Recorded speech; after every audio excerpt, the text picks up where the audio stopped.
So, last week we gave a class on Japa meditation, and you two were here. And so perhaps you can tell everybody what we want to do, our initial goal in chanting the Hare Krishna mantra, meditating in Japa. What's our initial goal? Our initial goal is to pronounce the sound of the words so that we hear the sound of the words and we can focus on the sound of the words. Okay, that's method. Okay. Okay, and the goal, the object, what do we want to do by that meditation? We want to find transcendental bliss. That's the ultimate goal. And the immediate goal? Okay. To put away the thoughts. Huh? To avoid thoughts. Yeah, but okay, that's called stilling the mind. That's what meditation means, right? And the purpose of that is to... I wasn't at the class, but I was offered to purify That's a side effect. Okay. So a little reminder for you two especially, since you were here. To increase intuition. That happens also. That's a side benefit. Okay. Our object in doing that is to practice controlling the mind. That's right. Yes, I Okay. remember now. Yeah. Okay, we want to bring the mind under control, and that's a very important thing. Okay, that's the basic training for all yogis. Yogis have to learn how to first control the mind. Now, why? Why control the mind? And that's what we're going to talk about tonight. Because as Krishna says in the Bhagavad Gita, in the 6th chapter, the mind is a friend of the conditioned soul, but his enemy as well. And when is it the enemy? When it's stopping you from doing what you need to do. When it's Okay. stopping you from... when it's forgetting Krishna. No. Oh, come on. You know Bhagavad Gita better than that. When it's bringing you back to Maya instead of considering life beyond Maya. That's true. The uncontrolled mind is the worst enemy.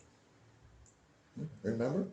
Okay. And the controlled mind is one's best friend. Okay. Why is the uncontrolled mind our worst enemy? Because it thinks all kinds of things that lead to karma. Okay, so karma. A lot of people know this word, but very few actually understand what it means. They say things like, my karma ran over my dogma, or what goes around comes around, whatever that means.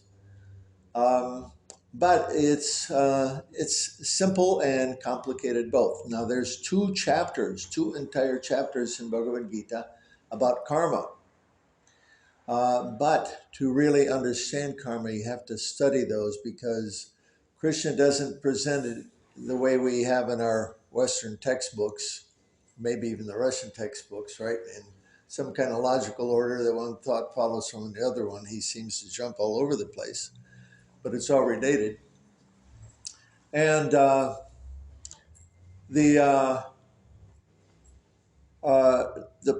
real point is that the mind is extremely powerful, and whatever we desire, we will get. Anything, everything. Okay. Have any of you seen the video or read the book The Secret? Okay. So in the video, you saw the video? Okay. In this video, there's many people who teach manifesting, what they call manifesting. What else do they call it? Creative visualization, like this.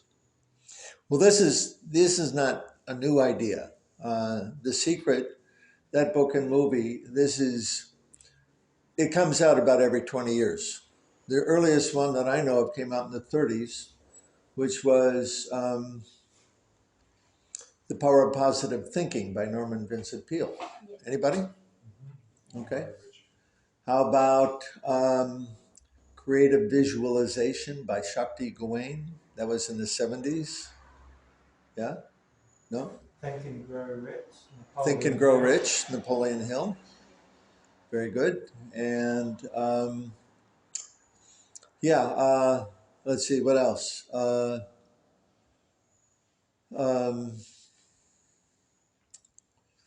There's one that came out in the 80s by John Robbins.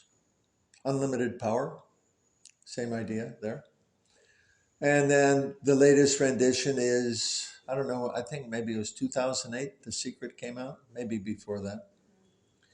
But they all basically teach karma, although they never identify it as such because they don't know. What they know is, and what they've discovered is, if we hold something in our mind with a positive thought that we will attain it, we will attain it. So there's many of these speakers, they show cameos of different people who have written about this in the Secret movie. And they all say, you can have anything that you want. Anything. However, they leave out some important points. One is, if you don't get it in this lifetime, that desire is going to force you to take birth again in this material world so that you can get your desire fulfilled. Now, maybe you didn't want it that badly, right? The other thing is, we only get those things that our karma in this life allows us. That means, or rather, that the let's see, what the destiny that we have in this life. Okay, so we can, like some people, born into very wealthy families. That's their destiny. Okay, that's karma created by previous lives. And other people, they're born into poverty and they become very wealthy by hard work and determination. That's also karma because they have a focused desire to achieve something. So karma works like that. Whatever there's, forget one of those books. Whatever the mind can conceive and believe, it can achieve. Who is that? One of those guys. Napoleon Hill? Maybe. Anyway, like that. Huh? Tony Robbins? Yeah, sounds more like him, doesn't it? So that's why we want to control the mind, because whatever the mind comes up with, that sets into action the chain of karma. And this is very subtle, very subtle. And maybe you have some experience, but after just reading Prabhupada's books for about 5 years, I took a sales job after, and our sales trainer had us read Think and Grow Rich by Napoleon Hill. And when I read that book, I went, oh, this is exactly what Srila Prabhupada is teaching us, only he's giving us the transcendental result instead of get money, get Krishna instead. And that's exactly how it happens. The same way, the same mechanism that keeps us bound in this material world lifetime after lifetime is the same mechanism by which we free ourselves from this world, never to come back again. And so the whole point of Krishna consciousness is to help us free ourselves from our previous karmic reactions, which takes place automatically by chanting the mantra, by doing devotional service. Those things eradicate or they dissolve those karmic bonds bonds. But at the same time, if we're not careful, we're creating more karma, which is why we have to control the mind. So after I read Think and Grow Rich, and it was about, you think about what you want and you get it. Well, not long after that, I was living in San Francisco, and I had a car. Impossible to find a place to park in San Francisco. Impossible. And you could drive around hours looking for a place that's close to where you live. So I thought, well, let me apply what I learned, right? And when wherever I was setting out from to go to San Francisco, I would visualize when I was coming down my street that there would be a spot waiting for me at the end of the street. It happened. However, what happened was before I could get there, somebody else pulled in. So I had to change my visualization to, I see a car just pulling out right in front of me. And then you get it. So that's a very simple application. It doesn't take much punya or pious activity to create a parking space. If you want to become a millionaire, that's a little more difficult task, but can be done perhaps. Anyway, I've used that method for many different things: to get jobs, to get apartments. One time I was going to change house, and I thought, okay, let me visualize what I want. And I did that probably about 5 or 6 in the morning, and I had an appointment to see a real estate agent around 8 or 8:30. And so I met them at a flat, one particular house, and it was exactly what I had visualized. Manifest within 2 hours. There's another one. When I was married, my wife and I wanted to relocate, and so I told her, well, let's make a list of all the things that we want so that we're sure to get it. And she said, no, that'll make it more difficult to get. And I convinced her, no, it's going to make it easier, and we'll get just exactly what we want. Anyway, I convinced her to go along with me. So what do we have on the list? We wanted a gas stove. Many houses have electric stoves. We wanted the house to be within 2 miles of the temple. We wanted a great landlord, somebody who was just super nice. And we had some blue furnishings, so we wanted a gray carpet, not brown carpet. And we were thinking, now this is a real tough one. We were thinking that we wanted to bring in people who were a little bit handicapped to take care of them, look after them for income also. But we wanted a separate entrance for them. And so, and then what else? Oh yeah, and that this will come to us. We don't have to go looking for it. It will come to us. And it's within a month. So within a couple of weeks, somebody said, oh, I know somebody's got a house for rent. Check it out. So we called the landlord. Great guy, gas stove, blue carpet.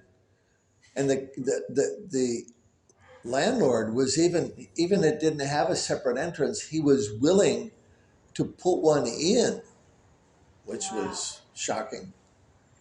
So we're going around the house, he's showing us the different rooms, and there was one room that had a brown carpet. And my wife gasped. And I said, what? She said, well, I wanted one room with a brown carpet, but I was afraid to tell you. Oh my gosh.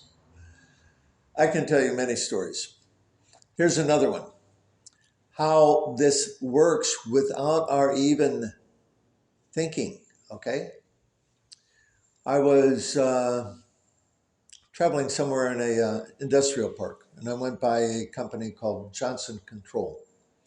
And as I went by there, I saw their sign, and I remember reading that Johnson Control was one of the best companies to work for in America.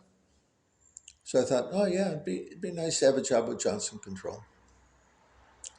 Didn't go apply to Johnson Control, didn't think anything else. It was just a passing thought. Right? So I forget, probably at least 10 years later, probably, yeah, 10 years later, maybe more, I was working for a temp agency, and they gave me an assignment, go out to this address and interview. So I went out there, and it's Johnson Control. And within 5 minutes, without even talking to the guy I was going to work for, I had the job. And then I remembered, oh yeah, right. I thought about that 10 years ago. So this is very subtle. Every thought that goes through the mind becomes a thing.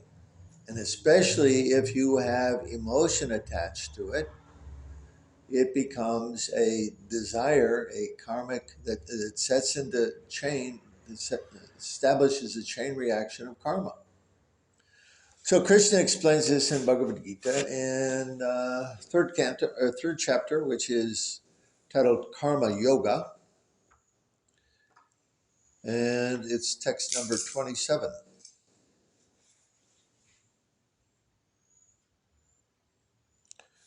You know it offhand? Oh man. You have to come to Bhagavad Gita class. Prakriti kriyamanani gunai karmani sarvasha ahankara vimudama kartaham iti manyate. The bewildered spirit soul, under the influence of the three modes of material nature, thinks himself to be the doer of activities which are actually carried out by nature.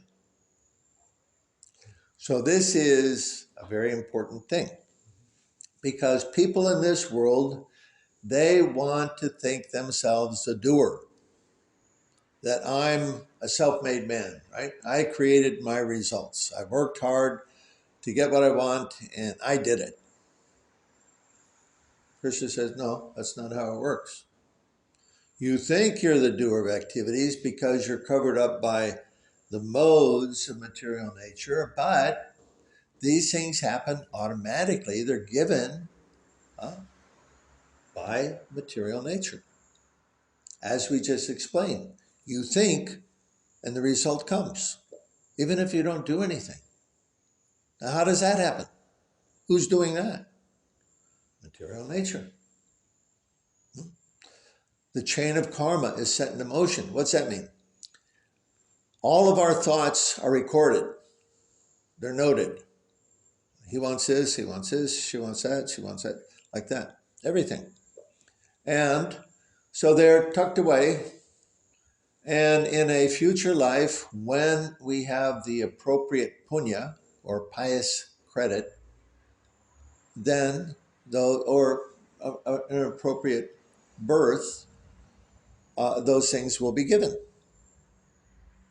And we have unlimited karma, unlimited previous desires from unlimited lifetimes. It's like we're carrying around this big bag of desires with us from lifetime to lifetime. And we think, oh, I'm the doer of activity. I did it. And here's the thing. As long as we think that we're the doer, we have to suffer the karma. Okay? That means we must get the reaction. That means we must be born again and again and again to get the reaction. So this is why we want to learn how to bring the mind under control, so the mind's not, just going off in every direction. You're walking down the street past some shop and you see some dress and you think, oh, that would look nice on me. Subtle, but right? That's how it works. Yeah. Huh? Or, some guy's thinking, oh yeah, oh, look at that car. That'd be great to have a car like that. I'd really like that. Okay.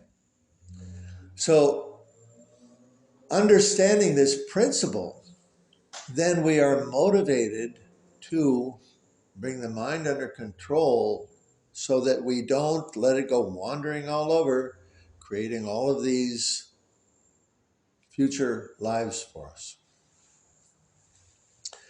So that's how karma starts.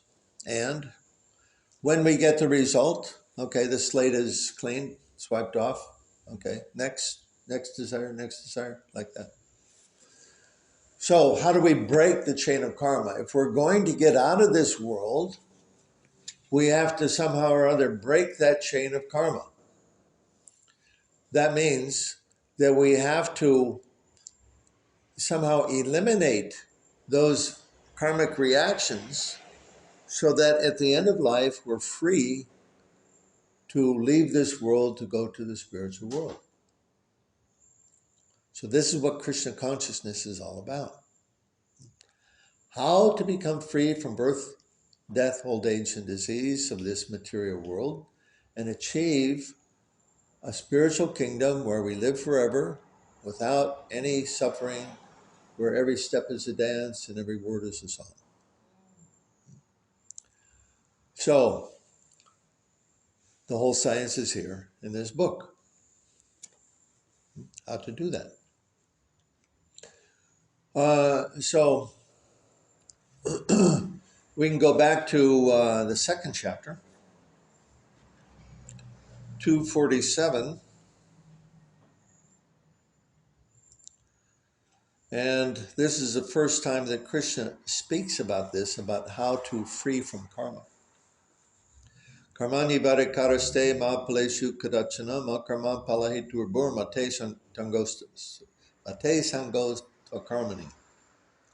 You have a right to perform your prescribed duty, but you are not entitled to the fruits of action.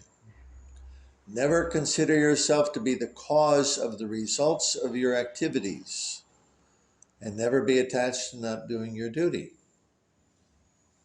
Okay, you do your action, you do your duty, but the results, if you want them for yourself, that's karma.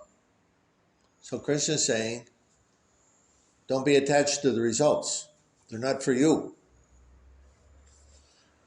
Now, Prabhupada says in the Vedic literature, when they want to emphasize something, it's repeated 3 times. Okay, so one sloka, Harinama, Harinama, Harinama, Eva Kevalam, Kalo Nisteva, Nisteva, Nisteva, Gatiranyata. In this age of Kali, the only solution is to chant the holy names, chant the holy names, chant the holy names. Okay? So, 3 times for emphasis. How many times does Krishna repeat this instruction in Bhagavad Gita? You are not entitled to the fruits of action. 3 times. I've heard your classes. So, you remember the answer. That's 20, 21 or 26 or something. Yeah, 24. Wow. 24 So he times. really means it. Again and again and again and again. To drive it home. Why? Because in this world, this is what people do. They want the results of their activities. I work hard because I want the result. Yeah. Okay, that's fine. You'll get the result, and you'll also get the karma that goes with it. So if you want to free yourself from this world, you have to give up your attachment to the results and do every act as devotional service to the Lord, right? An act of service, giving the result to the Supreme Lord. Next time he says in 251, 4 slokas later, the wise engage in devotional service and take refuge in the Lord and free themselves from the cycle of birth and death by renouncing the fruits of action in this world. In this way, they attain that state beyond all miseries. There's, like I said, 24 such slokas. In practically every chapter, it's given like that. And very few devotees actually get this. we read this book and we go, oh, yeah, yeah, nice. Okay, good. But we don't understand it. And here's the problem. The problem is our acculturation or our indoctrination in the culture that we live in. Okay? So, for example, in that verse 247, you're not entitled to the fruits of action. Well, I was in one class and one godbrother was speaking and he said, I don't think we can do that at this time. As though Bhagavad Gita is an anachronism, it's only meant for a certain time and place. No. Okay. Yes, we can do this, but not in the context of modern culture. Okay. In our own culture, which is why Prabhupada wanted us to develop farm communities so that we could be economically independent and not have to work, do fruitive work just simply to survive. Okay. And ironically, when we work for the real fruits on the land, that's not karmic. But when we work for the false fruits of money, this is karmic. So that's the culture. The Vedic culture is to live simply on the land, providing for one's own necessities. Whatever comes, one offers to the Lord as sacrifice. And then the result is prasadam. And Krishna says, devotees of the Lord eat four kinds of foodstuffs which are offered in sacrifice, and that way become free from karma. So prasadam will free us from karma, eating prasadam. But more importantly, what we want to do is learn how to do devotional service, where every one of our actions is an act of devotion to the Lord, which is called akarma. Okay, there's three kinds of karma. There's karma, vikarma, and akarma. Vikarma are those actions which are against the Vedas or sinful activity, which take us to hell. Karma is, as I've been explaining, and akarma is devotional service. Good luck. Akarma is devotional service, which has no karma whatsoever. And not only no karma, but frees us from our previous karmic reactions. So this is otherwise called karma yoga. Doing our work as an act of sacrifice to the Lord. So it's yoga. Yoga means to connect, to link up, to yoke. So karma yoga, how to do our work so that it connects us with the Lord rather than binding us to this material world. So like I said, there's 2 chapters about karma in Bhagavad Gita. And Krishna repeats these same points again and again in different ways so that we can maybe get it, but it needs to be studied so that we can understand the nuances of everything. There's a lot more to say. What time do we have? What time do you have left? 10 still. 10 to? Mm-hmm. Okay. So that's the basic idea of karma.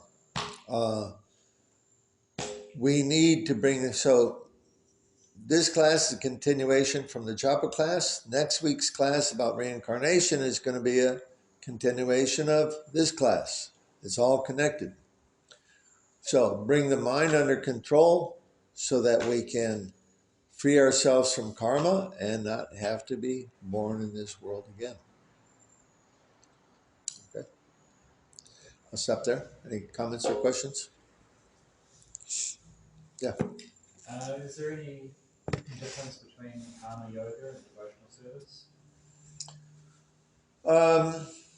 Yeah, it's subtle. But, okay, so karma yoga. I like to play my guitar. So I'm going to play songs about Krishna. Okay.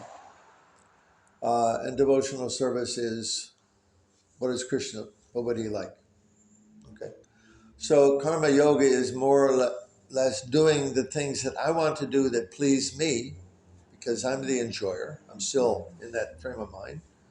I want to enjoy certain things, but I'll connect with Krishna, and then it'll help me become free. I'll give you an example of how not to do that. One devotee asked me one time, he's a bass player in a band. And he said, I've come to the point where I hate this guitar. I don't want to pick it up. I don't want to look at it. I can't stand it anymore. He said, so what if I play songs about Krishna? Would that be better? Would that help? And I said, no, that's exactly the wrong idea. Because as a result of your devotional service, you're becoming freed from your attachments. But if you try to maintain them, you're going to get stuck. Okay? So by practicing devotional service, we lose our attraction and desire for the things of this world. And at that point, we give it up. So there is no such thing as artificial renunciation in Krishna consciousness. We don't do that. And many devotees are confused about this. Like we have our 4 regulative principles. Right? Okay, well, and maybe all of us, because of the culture we came from, we used to eat meat. And I remember when I was trying to stop eating meat before I met the devotees and having a real difficult time with it. My girlfriend was a vegetarian, and she would scowl at me when I would go through the hamburger place. So I tried to give it up, but it was only when I met the devotees and started taking Krishna Prasadam that it became easy. So we don't artificially try to give up things. Rather, and Prabhupada said like this, you just chant Hare Krishna and you will lose your attraction and desire for those things. They will automatically, you'll lose interest in them. And then there's nothing to give up. Okay? But then you must let it go. Okay? Whether it's coffee, chocolate, whatever, meat, cigarettes, intoxication, they'll all go away if we simply follow the process of experiencing a higher taste of Bhakti Yoga. I have a question. Yeah. I understand and that you previously said to come to that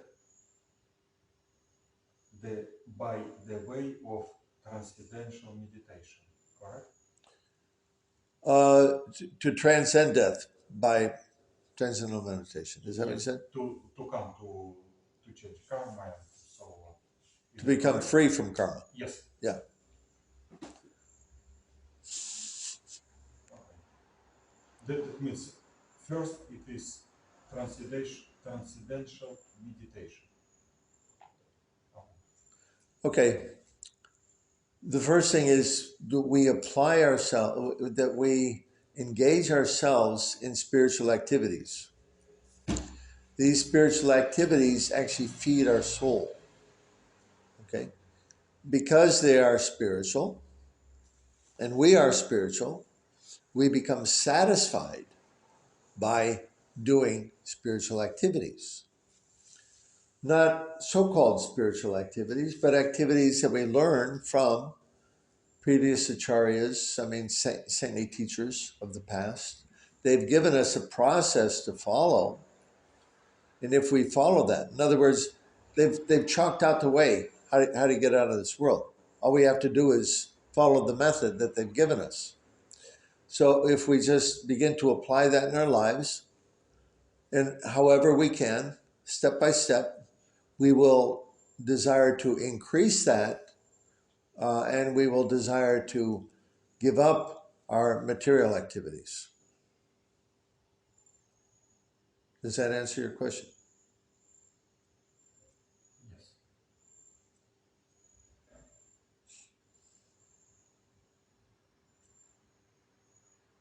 Yes, yes. Okay. So I have a question, does the inverse also then be true? That by pursuing fruitive activities, just disregarding pious activity, chasing money all the time, you accumulate karma. Yeah. When we think that we are the doer, we perform the action, we're responsible for the result, and we want the result. Right. That gives us karma. Okay? Fruitive work means I'm working for the result. And there's no good karma and bad karma. Well, there is, I mean, materially speaking, right? Suffering, you know, you go to hell or you go to heaven, they're both karma. Right. Okay? And it's good and bad, relatively speaking, but from an absolute perspective, even going to heaven keeps you in the material world. You're going to come back here again after a nice vacation up there.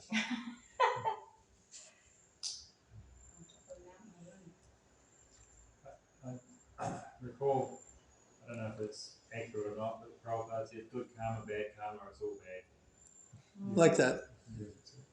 Karma is bad. Yeah, from a devotee perspective or from a transcendental perspective, you know, yeah, it's the material world. It's a prison house, and you're stuck here. Even if you have a first class cell, Yeah. you know, or you're in solitary confinement, you're still in prison. So, no difference. You're stuck. You're limited. So the soul wants to be free. We want freedom, and we want joy. We want bliss. We want satisfaction. But we'll never get those things by material methods. We have to learn what difference between spirit and matter, how to engage in spiritual activity. And by doing that, we get complete happiness, bliss, satisfaction. And we don't have to wait till after we're dead. Comes in this life.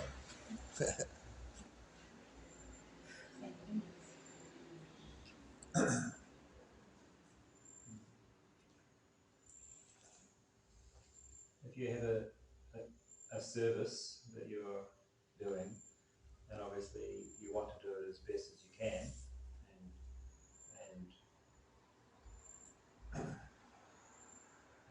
but at the same time, you're not attached to the result.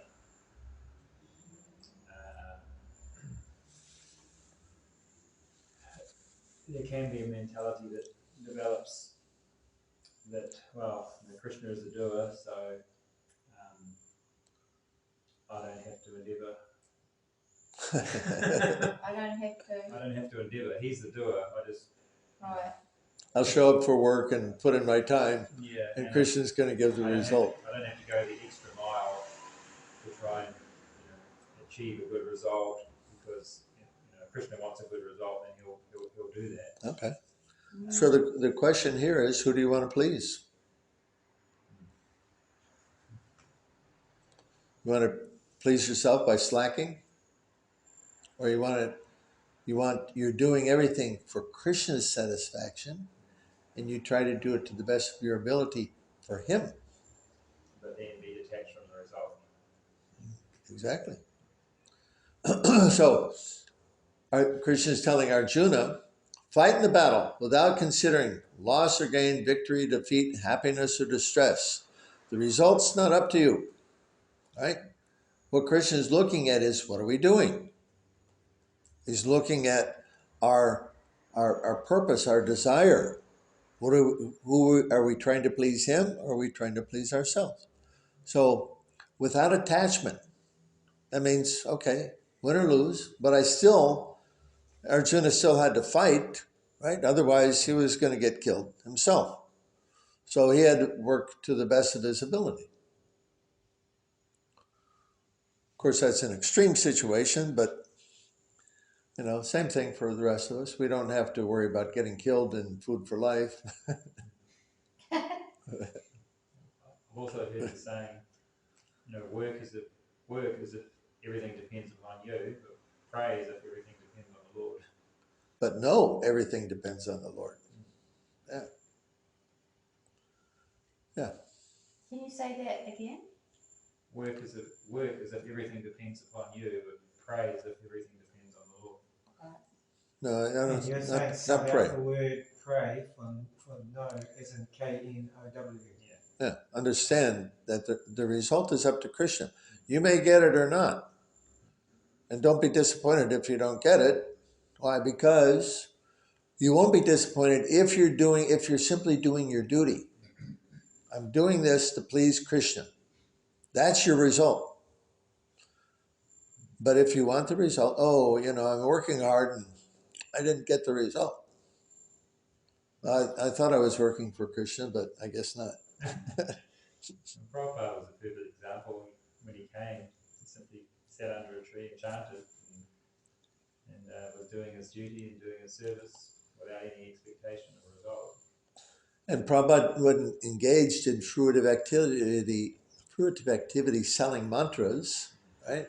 Like Maharishi, he was giving everything freely. And everything came as a result of his giving. People reciprocated. Actually, Prabhupada, he said, don't confuse the source of your income with the source of your maintenance. Everyone is maintained by the Lord. Your income may appear to come from your job or something like that.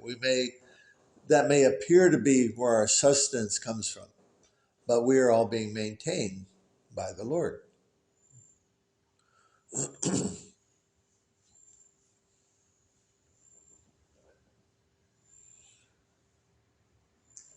I was just thinking, when I look back at my life in hindsight, I realised that ultimately I didn't have a choice. Like, superficially I made choices, but why did I make that choice?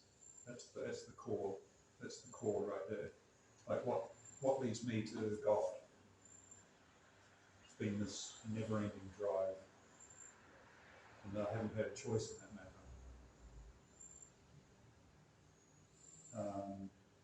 So all the choices that I made in hindsight have already been pre-made, if you know what I mean. So You could say not pre-made, but it's like I didn't have a choice. destiny. Or you could say the result of your previous karma. The reaction of your previous karma. Yeah. So that could be like a desire in a previous life to know God. A desire what? A desire in a previous life to know God better. Yeah. But not having achieved it in that life, so you have to be born again in order to know God. To achieve that. To achieve that goal. Yeah. Mm-hmm. It's quite a good karma though, to come back so that you can know God. I mean, obviously. Well, that's the best reason. Yeah. Most people do not accomplish leaving this world in one lifetime. Right? We're learning for many lives. And we pick up in the next life where we leave off in this life. But we have the opportunity to finish in this life if we apply ourselves. Okay? We make that the single focused desire that we have and put aside everything else. I'll give you a simple example of karma, or let's say Krishna is the maintainer of everyone. There's a woman in Germany. I've got the video of her. She decided she was 65 5, something like that. She decided that she didn't want to have money in her life anymore. She was just going to live without money. And her previous work was I think she was like a counselor. Anyway, she packed one suitcase, left her house, left everything behind, and went to, live without money. She had no idea where she was going. But she would go and talk to people. For food, she would sometimes go like to the farmer's market after they're all done. She'd collect whatever had fallen on the ground, eat like that. But then, and then people would hear about her and they'd invite her to stay and she'd reciprocate in some way, but no money. She didn't accept money and she didn't use any money. There was a woman like that also in the United States, same age, around 65 or in her 50s at least. In the late 40s or maybe early 50s, she wanted to protest against the Cold War and the nuclear arms buildup. So she made a tunic, she wrote on the back, Peace Pilgrim, and wore that. And she set out walking from her home in Los Angeles to New York City, took nothing with her, just determined that I'm going to go and speak this message and depend on the Lord. And her name is Peace Pilgrim. You can probably find some things on the internet about her. And one of the things that she wrote very nicely in her book is that it's impossible to give without receiving. So if you make giving the focus of your life, you will get what you need. It will come, seemingly by miracle, but you'll get it. So that's an extreme position most of us aren't going to take, following the example of those two ladies, but we can do something like that. When I first went to Ukraine, I only had $300 with me, and not a huge amount of money. And then when it came time for my return ticket, I just decided I was going to stay. Of course, I was, staying in ISKCON temples and maintained by the devotees. But for at least 5 years, no, let's see, I started getting my Social Security pension in 2013. So for 8 years, I lived without even thinking about money. Sometimes, and I went to India several times. One time I needed a large sum of money. I thought I was going to have to go back to the States and work. And it came from here or there. So if we put ourselves in a position where we're depending only on Krishna, Krishna can act. He'll take care of ourselves. We'll see him in that. But if we're depending on our money, depending on our family, depending on our job, Krishna says, okay, well, go ahead. What can I do? I'm on standby. So when you needed that large sum of money, what did you do? You just carried on chanting or visualizing, or? There was, I needed $11,000 to pay a debt that had come up. And so one of the men that I was associating with, he was very interested. He was attracted to me because of my preaching about gift economy, spiritual economics. And so he said, well, I told him, because we were trying to start a village project together. And I told him I'm going to have to go back to the States. He said, well, I've got a couple of sales coming up. If they come through, I'll give you the money. So I got, what I got, 5,000 from him. The amount I needed was 11,000. I got 5,000 from Naranjan Swami, who was the GBC in Ukraine, who was very generous to me, very kind. I got, I don't know, something 3,000 from him or something like that. And then I had left my car in the States, and finally it got sold, and I got some money from that, and got what I needed. So it came. But yeah, anyway, it's, what you understand from that is Christian is taking care of me. I don't have to worry about my maintenance. Eating and sleeping will go on, right? Life will go on. And if I just make my focus to serve him in whatever capacity I can, I don't have to worry. It's freedom, complete freedom. And that, I believe, is the whole thrust of spiritual economics, is to remove yourself from the trap of continually having to do fruitive work and being the doer of things, and just moving into a community environment where everybody contributes to the community and everybody's needs are met from within the community through doing Yeah, work the idea and of releasing yourself the from. idea of spiritual economics is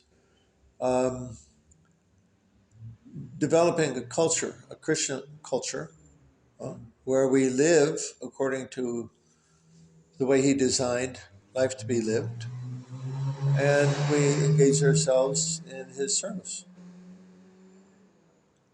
Economics means how do we live in this world, basically, right? How are we going to live? And most of us don't think twice about that. We're just born into this culture. We try to figure out how it works and then make it work for us. But if you start to think about it, well, how should we live, right? How can we live? Well, we can live in a lot of different ways, and certainly, following the method given to us by the demons is the least preferable.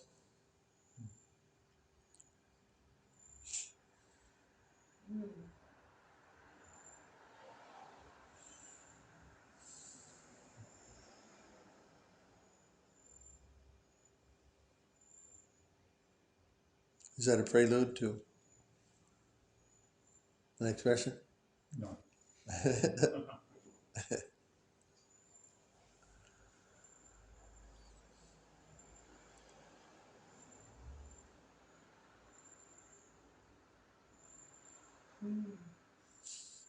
There's some really potent messages there. Thank you so much. You're welcome. As far as karma is concerned, do children, up to what age do they incur karma? Around the age of maturity, 20, 21. So up until then, no karma? Not really, no. Really? Yeah. Because we don't really have free will, right? We don't have fully developed intellect to be able to understand, of course, a child can understand at 5 or 6 what's right and what's wrong, but, it's still so dependent on their parents that they're so many aspects of their life are controlled. Right? So it's only when we become free. Maybe I suppose if we leave house at 16 or 17 or something like that and get out on our own, then we're acting like adults and can incur karma. But generally, it's when we have fully developed consciousness. So the consciousness manifests according to the development of the body. Right? So a small child doesn't even know what food on its face or whatever. So as the body matures, the consciousness can manifest more and more. This is why the age of consent has generally been 2021, because that's the time when it's considered that a person is, their consciousness can fully manifest and they can make a proper decision for themselves. So do the parents incur the karma for the children up until then? Ooh. Well, That's a question, what? isn't it? You mean if you got a juvenile delinquent for a child? Yeah, the parent will have to be responsible. Wow, that could change parenting forever, couldn't it? Karma-free parenting. Karma-free parenting. Wow. We are only responsible for our own activities, not for the activities of others. All right. Right? So parenting a child is not going to, well, you're not going to absorb their karma. You're not going to be responsible for their karma. No. Because they don't have any until, and then when they turn 21, that's their karma. Well, their karma is being born into your family. Yeah. that's their karma. Yeah. Right? It's also parents' karma as well. And the parents' karma. Absolutely. Because you got to deal with it. Yeah. Is your, I mean, I'm pretty convinced my mother and my brother were enemies in previous lives. Okay. A lot of family members like that, right? That's interesting, So, isn't it? How some people just you got some unfinished business. You got to come together and work it out. So is that why often? Well, I've heard that people travel in groups. Is that a thing? Like sometimes you get stuck in a group of souls because you're constantly connecting through karma. Yeah, well, there's collective karma also. Right. For example, what's going on in Ukraine right now? Okay, the country's being destroyed. Yeah. That's collective karma because it's an extremely corrupt country, right? Yeah. So in every country, there's basically you got collective karma like that. So, United States previously was pious people, so they had opulence, but that's changing, and they're choosing to follow the ways of Satan now. Well, everywhere, right? They're imposing all this destructive morality. So, because the demons are running the world, and they want to destroy culture. They want unlimited freedom for sense gratification, sex with kids, with anybody, no restriction. So, and then who's being born into those bodies is karma. So later in Bhagavad Gita, Krishna says, the wise lament neither for the living nor the dead. Right? Bhakti Siddhanta, he said, whoever thinks that he can improve, that this world can be improved is an illusion. Everything is going on perfectly, despite what it appears. So all these unfortunates, right? Who's that? Bill Gates in his next life, right? Anthony Fauci in their next lives. What kind of hellish condition are they going to be born into? That's the bit I struggle with, is a child that's born into something like that, into a pedophile ring or something, or stolen, and trafficked for that sort of thing. And as a mum and a grandparent, I struggle with that, and I know there is possibly karma, but it's still harsh. It's so harsh to accept that. Sure. No, it's one. okay, and we shouldn't. Okay, so like, despite the karma, right? Somebody's got bad karma. That doesn't mean that we shouldn't act to help them, right? And better spiritually, but also materially. Food for life, right? Giving people prasadam, right? To help people.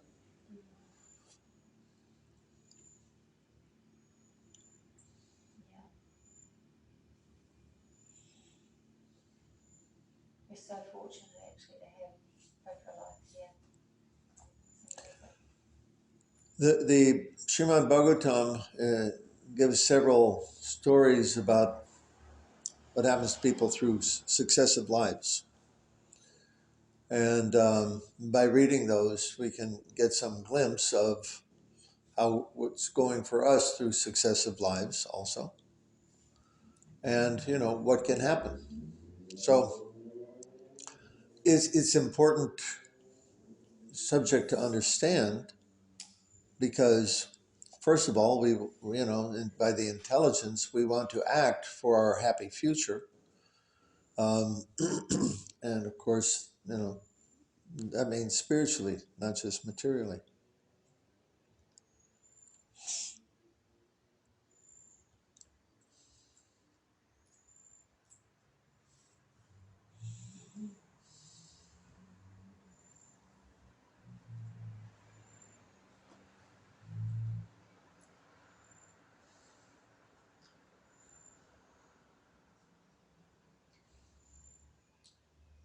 Karmically speaking, I've always contemplated when you see say a fly in a caught in a web, and as a human trapped in a human body, you've got the free will to feel compassion for the fly and release him. But at the same time, then you're increasing the suffering of the spider who is dependent upon it. So, but then if you do nothing and just watch the fly struggle in the web, it's it's a moral dilemma, right? Who's going to release you from your web? Yeah. Yeah, you release the fly, but in the spider's like, hang on, I've been waiting for Release the fly, and then it's going to be bugging even.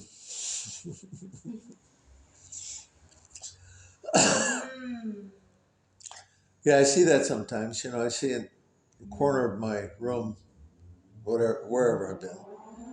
Spider makes their little web there, and I'm going, what in the world are they going to get there, right? What's flying around that's going to land in that web? And then you come back 3 weeks later, and there's a pile of bodies underneath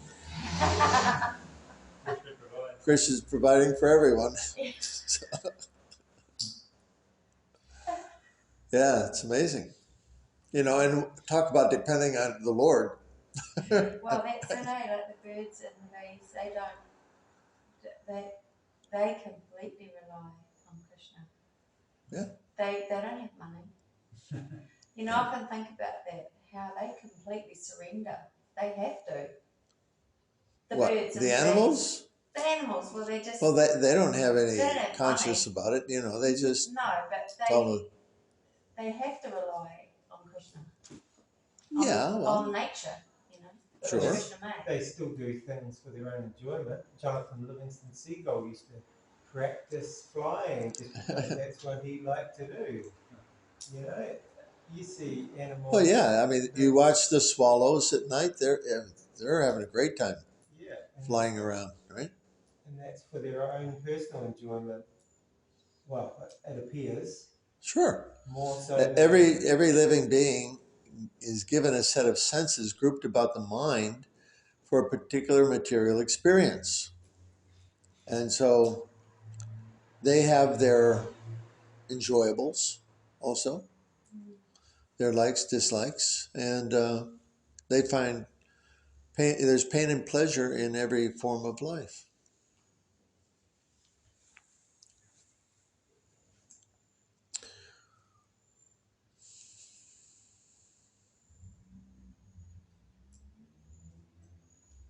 Well, I'm looking at your faces and I see a lot of thoughts going on. Yeah. The processing required. Yeah. So, should we wait for more questions or shall we wrap it up? Can you give a synopsis, a broad synopsis of the two chapters, like chapter 3, Karma Yoga, and chapter 5, Karma Yoga, Action and Krishna Consciousness, the difference of those two chapters, what they're dealing with? I haven't read them in quite some time, but those are the basis of, the whole concept of spiritual economics. Chapter 3, Krishna's Krishna's introducing the idea of you're not entitled to fruits of action back in chapter 2. But like I said, there's 24 slokas related to that, and he just speaks in so many different ways. And how? Like, for example, this one, chapter 3. All men are forced to act helplessly according to the impulses born of most material nature.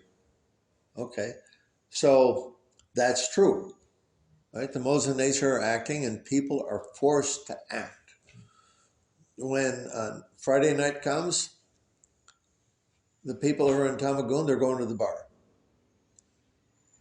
They think it's free will, but because they're conditioned by those gunas, no.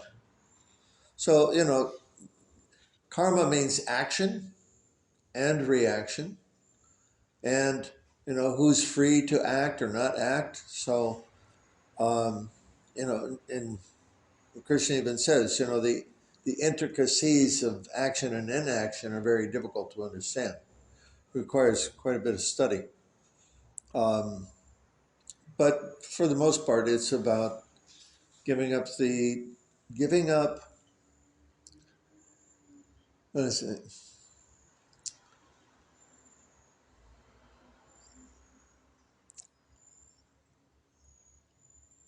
Freeing ourselves from the impulse. No.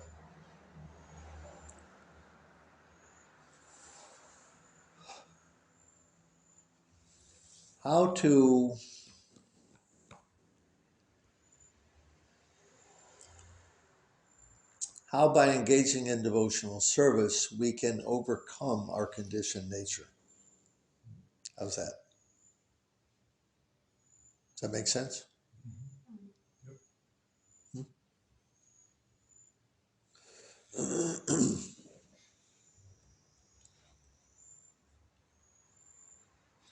Okay then, thank you very much. I have a question about meditation. Okay. Probably yourself or someone who during meditation or like avoid any thoughts and like disconnect his mind, his brain, connect to his heart, to something else, and he answer the questions of like us. Do you know someone who can do it? I do meditation. But can you answer questions without your mind? Without your mind? Yes. No. The mind is the nexus of the senses. Okay? We cannot act without the mind. So the senses, they all bring stimulation to the mind. The mind interprets it as good or bad and accepts or rejects on that basis. Or when we want to do something with our senses, the mind is always involved. So the question of meditation is bringing the mind under control so that the mind is not just going around by itself doing whatever. For the conditioned souls, most people, they don't know any difference between themselves and the mind. Okay? I think. It's not my mind thinks, I think. I want. No, it's not my mind wants, I want. Okay? They see this or that, I want. So, there's the steps are to understand oneself to be separate from the mind, the intelligence, the body. And so, theoretical understanding that is the beginning, but then how to practically achieve that is the first step is bringing the mind under control. Plus then learning, right? What's the proper use of the mind? Not just simply to, most people, they want sense gratification of any variety, okay? And they have no control, right? In my talk last week, there's one lady here, she's talking about She says, you know, these young men, they're watching 50 pornographic movies in a week. Right? Why? Because, you know, I want to enjoy.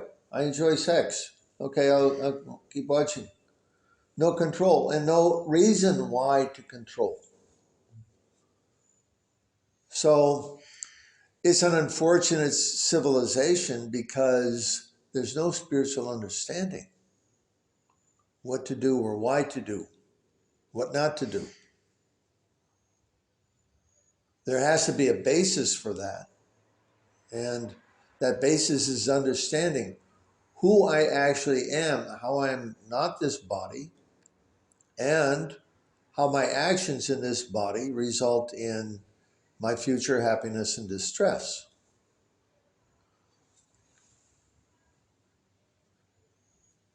Thank you.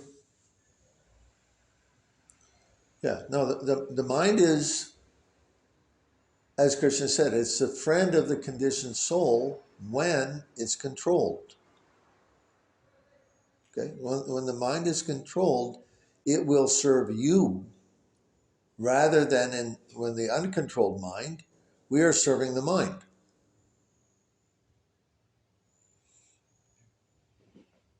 The mind's just going off. Whatever I see, I want. Doesn't matter. If it feels good, do it. Something else that I got this vague memory of from last week was that there are four minds, I think. Voices in the consciousness. Yeah, and mind was one, and then intelligence, and then there was Godhead. The super soul. Super soul, that's right. And that the part of the objective of controlling the mind was so that you could discern the difference between the super soul and you could hear, quietening your mind so that you can hear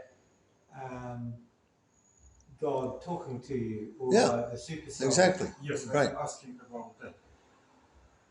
Yeah. I So sort of got a sense that that's what you were asking about, Yes. but I can't remember the detail okay. enough. Yeah, It was along another those lines. another word for the voice of the Lord is inspiration. Anybody who's doing creative work, any kind of creative work, right? Krishna's in the heart. He's helping. But we think we're the doer. We think, oh, I had a great idea. Not Super Soul gave me a great idea, right? Yeah. But Super Soul is there. Why? To fulfill our desires. Right? We had a desire to do this or that. And so from the heart, the Super Soul reminds us, go here, go there. Your desire will be fulfilled. Meanwhile, your mind is saying, no, go have a salted caramel ice cream. And so you run off and do that. And you just keep following what your mind's doing rather than... It's not necessarily like that. Let's take Steve Jobs, okay? He's inventing so many things, right? Okay. Super Soul is at work there, right? How to make this thing, right? So that everyone will love it. Any creative person, what they're doing. So that's God within. Now, you know, in terms of being able to distinguish between the soul and the super soul, I gave some example, right? So the super soul is giving some suggestion. Take your umbrella today. It's going to rain. And you say, it doesn't look cloudy. I don't want to carry that thing around. Then when you get caught in the rain, you go, oh, that was my friend, the super soul. Why didn't I listen? So things like that. Are you planning to continue that you mentioned last week with Mark in the future? Again, I'm sorry. Oh, he's asking whether that's going to be expanded, and pretty much it is. This is like the next talk about exactly that subject. That's basically it's growing. You know, there's more layers. All right. And are you planning to? He's asking Is there going to be another Japa Class on things? Yes. It sounds Oh, like. well, that class I recorded, and I got to get over to the library to upload it because the modem here is not fast enough. But I've got this class now and that class, so I'm going to upload them to my YouTube channel. So Daneshwara Das, like it's spelled on my books. You see my books here. Get the spelling. And got a great book on karma, which is basically what I explained tonight. But if you want to help others understand, it's really a nice little book. People can get the idea reading in an hour.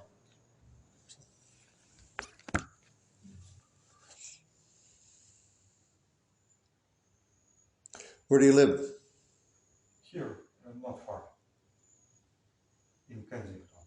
Okay, well, we hope to see you more.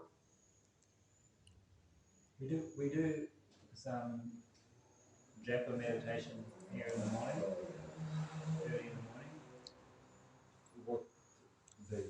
Chanting on beads, chanting the Maha Mantra, meditation. Every day. Every morning. Usually it's only me. But that's going to change. Thursday night we have kirtan, which is chanting in group, singing out loud, dancing. Thursday night, what time? Yeah. 6 o'clock. Thursday night, Thursday night, what time, please? 6, right? 6. Okay. Very good. And then next week is reincarnation. So we're coming back next week. we're coming back. Yeah. Yeah. Coming back. You mean next Monday, the same time, we'll be meeting here. Next month? Next Monday. Next Monday, Monday. 6 o'clock. Yeah. Please join us. And get out your Bhagavad Gita and read it in the meantime. Mm.